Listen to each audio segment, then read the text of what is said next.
आदित्य पढ़ने में थोड़ा एवरेज और लड़कियों के मामले में थोड़ा कच्चा था। उसकी मुलाकात 11th स्टैंडर्ड में खुशी से हुई।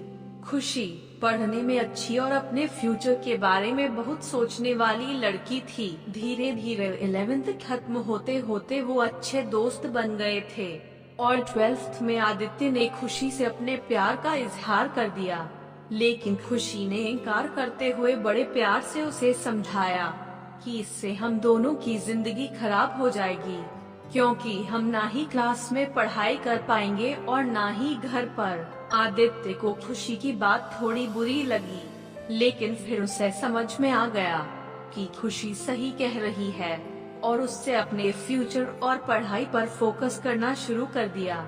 और अब आदित्य किसी भी लड़की से बात नहीं करता था, यहाँ तक कि खुशी से भी नहीं, क्योंकि उसे लगता था कि वो जब भी खुशी से बात करता है तब उसे अच्छा न बड़ी ई की मात्रा लगता था, क्योंकि कुछ दिन पहले तक खुशी उसकी क्रश थी और आज वो उसे रिजेक्ट कर चुकी थी।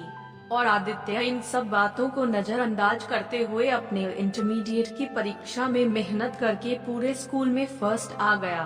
बाद में आदित्य दिल्ली के कॉलेज से बीटेक करने लगा और वहाँ भी वो किसी लड़की से बात नहीं करता था, क्योंकि खुशी ने उससे जो भी बातें कही थी कहीं न कहीं उसके दिल में बैठ गई थी। और जब भी उससे कोई लड़की बात करने आती वो मुंह मोड़ लेता।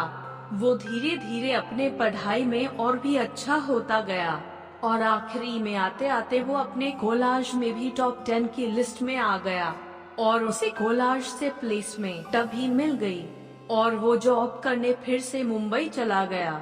मुंबई एक बहुत ही बड़ा शहर है जहाँ एक मोहल्ले के लोग दूसरे मोहल्ले वाले को नहीं जानते हैं। जब आदित्य ऑफिस गया तो उसे वहाँ खुशी दिखी, लेकिन अब खुशी के लिए उसके दिल में कोई जगह नहीं थी और इसीलिए वो हर बार खुशी से चिपता रहता। इसलिए नहीं क्योंकि वो उससे नाराज था, बल्कि इसलिए क्योंकि वो फिर से खुशी की जिंदगी में नहीं आना चाहता था। लेकिन वो कहते हैं ना कि भगवान की मर्जी के आगे किसी की नहीं चलती। एक दिन ऑफिस के कैंटीन में खुशी ने आदित्य को देख लिया और उसके पास जाकर उससे बातें करने लगी। आदित्य के पास भी खुशी से बात करने के अलावा और कोई विकल्प नहीं था। दोनों के दिल में पिछले 4 सालों से जो भी दर्द था उन्होंने एक दूसरे को बताया और खूब सारी बातें की। खुशी ने उससे बिछड़ने के बाद अपने सफर के बारे में बताया और आदित्य से उसके बारे में पूछा, जिसके बाद आदित्य को कहीं न कहीं लगने लगा था कि खुशी गलत नहीं थी और आदित्य को फिर से खुशी से प्यार हो जाता है। कुछ दिन बीतता है और दोनों की दोस्ती और भी गहरी हो जाती है और एक दिन अचानक आदित्य खुशी से बात करते करते उससे अपने प्यार का इजहार कर देता है, लेकिन खुशी फिर इनकार कर देती है।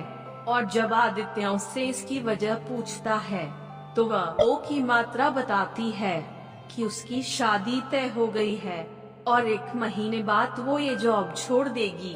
जब ये बात आदित्य को पता चली तो वो एक बार फिर टूट गया, जिसके बाद वो अपने आप को संभाल नहीं पाया और एक चिट्ठी खुशी के लिए छोड़कर चला गया।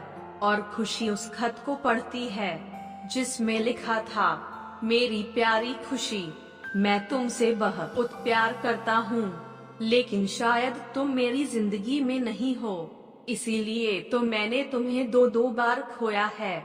कोई भी इंसान इतना बदनसीब कैसे हो सकता है कि अपने प्यार को 2 बार खोए। मैं नहीं जानता कि मैं तुमसे दूर रह के जी पाऊंगा कि नहीं, लेकिन अगर तुम्हें किसी और से शादी करते देख लूंगा तो पक्का जीना ही पाऊंगा। इसलिए मैं तुम्हें और इस शहर दोनों को छोड़ के जा रहा हूँ। शायद तुम मुझे भूल जाओ, लेकिन दूसरी बार मिलने के बाद मैं तुम्हें कभी नहीं भूल पाऊंगा। मैं भगवान से प्रार्थना करूंगा कि वो तुम्हें और तुम्हारे होने वाले पति को हमेशा खुश रखे। तुम्हारा प्यार आदित्य। खत पढ़ने के बाद खुशी रोने लगी और आदित्य को बहुत ढूंढा पर वो कहीं भी नहीं मिला और बाद में खुशी ने अपने परिवार की खुशी के लिए अभिषेक से शादी कर ली। लेकिन खुशी को आज भी ये बात हमेशा सताती रहती है कि आदित्य कहाँ होगा, किस हाल में होगा। यहाँ तक तो उसे ये भी नहीं पता कि आदित्य जिंदा भी है या नहीं। एक तरफ खुशी अंदर ही अंदर घुटती रहती है, लेकिन दूसरी तरफ वो एक परफेक्ट बहू, परफेक्ट पत्नी और परफेक्ट माँ भी है, जिसे उसके परिवार वाले हमेशा प्यार करते हैं और हमेशा प्यार करते रहेंगे।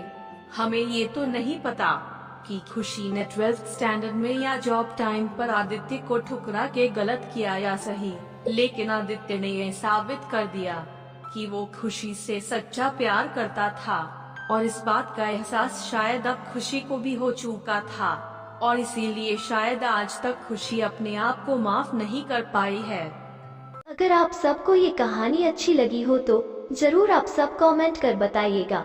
आपके कमेंट का इंतजार रहेगा और हमारे रियल स्टोरी BPM चैनल को सब्सक्राइब करना ना भूलें। Thank you.